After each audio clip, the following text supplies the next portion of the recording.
Hi, Deb here, and in continuing celebration of Hispanic Heritage Month, I am going to talk about Raul Roy Benavidez. He is a G.I. Joe. Let me move something here. Sorry.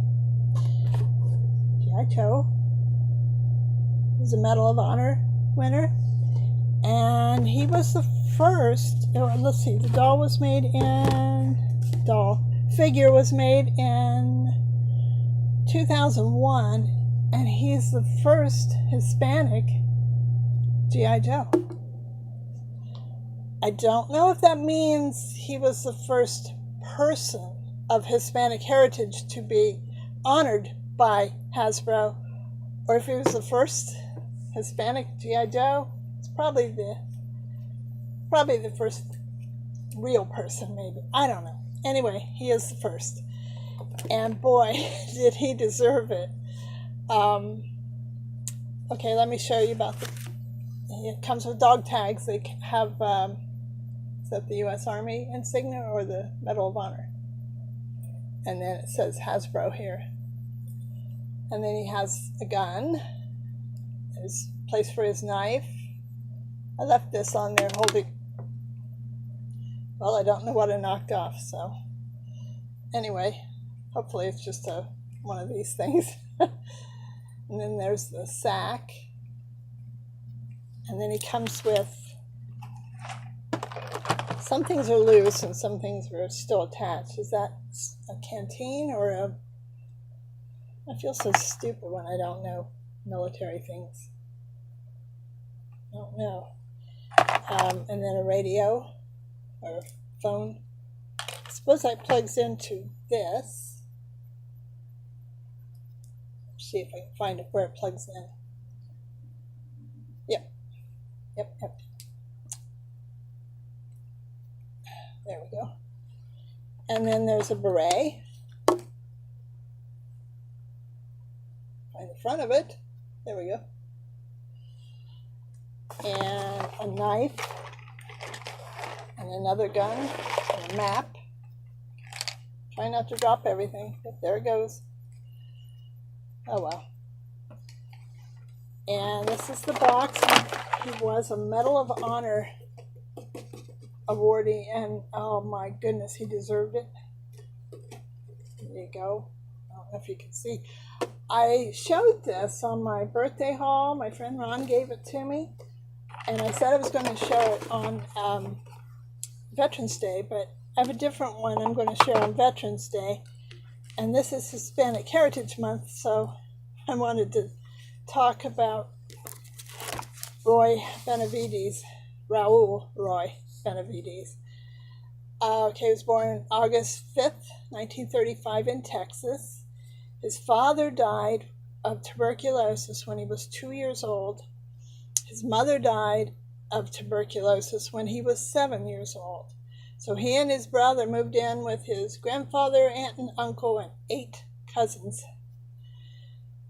He dropped out at 15 so he could help support the family. He shined shoes, he worked on farms, he worked at a tire shop.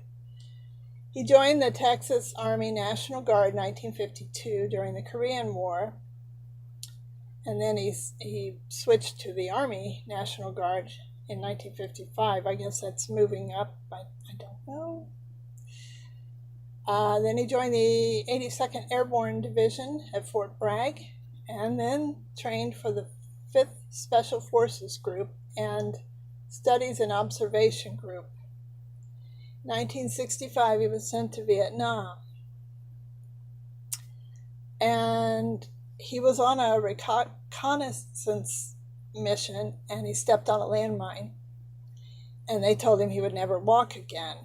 So in the hospital, he crawled using his chin and his hands, his wrists, and he crawled over to the window wall, lifted himself up, and kept doing this after hours, so they didn't know he was doing it.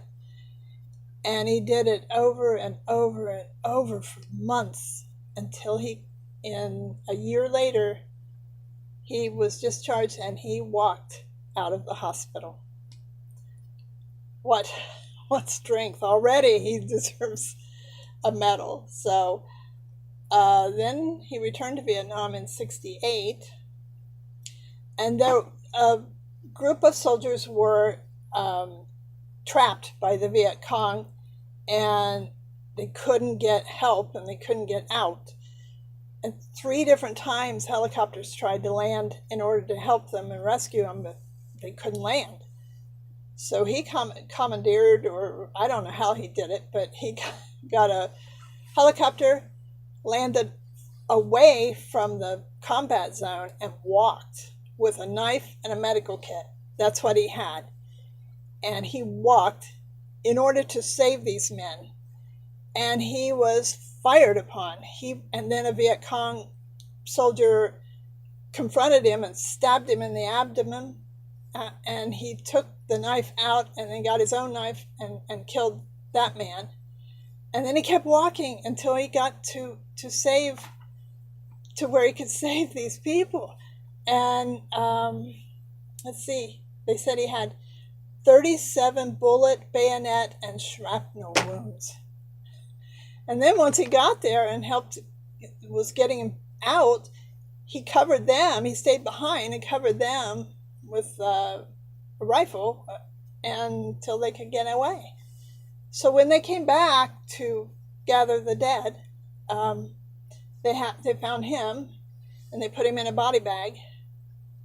And somebody recognized him and said, "No, wait, check him. He can't be dead." So the doctor checked and he said, "Yeah, I'm sorry, he's dead." So they were zipping up the body bag, and all he said he could think to do was spit. So he spit, and they saw he was still alive. So he rescued 8 men that day, and that's what you call a hero.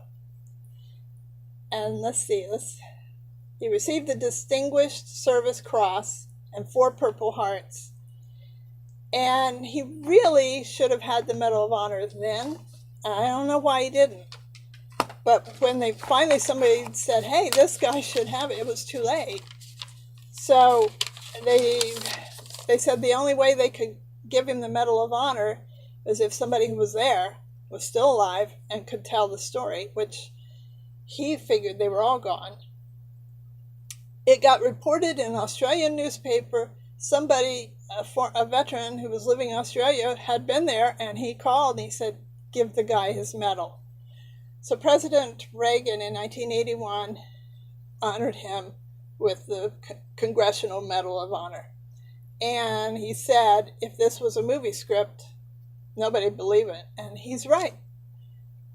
Why hasn't there been a movie? Please make a movie of this man. His story needs to be told.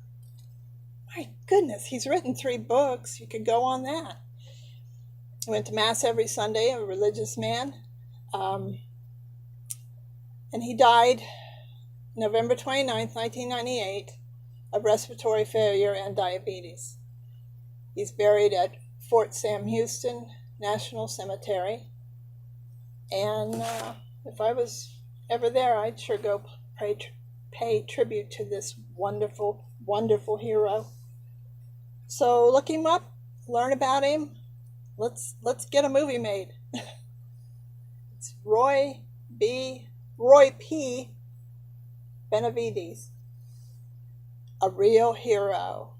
And I am so happy to add him to my G.I. Joe collection. So I hope you like this. Comment, subscribe, follow me on Instagram, and learn about this wonderful, wonderful hero. That's kind of what my channel's about, to introduce you to people you may have not heard of. And share some really cool doll/figures. So I hope you like, comment, subscribe, follow me on Instagram, and until next time, toodles. Oh yeah, I don't know how many of you stay for the still pictures at the end of my videos, but I'm going to try to put a list of all the medals that he did receive and So you can just see his contributions. And a correction. Somebody else was flying the helicopter, but it had to land away from, and before it could land even then, and he jumped out of the helicopter. I think they said 40, 50 feet, and then started his running to go save those people. So I like things to be accurate, and I misspoke. He didn't fly the helicopter, somebody else did, and he jumped out of it to go save those people. It just gets more and more amazing the more I'm learning about him. So, okay, now I'm done, but stay for the still pictures. Okay, toodles.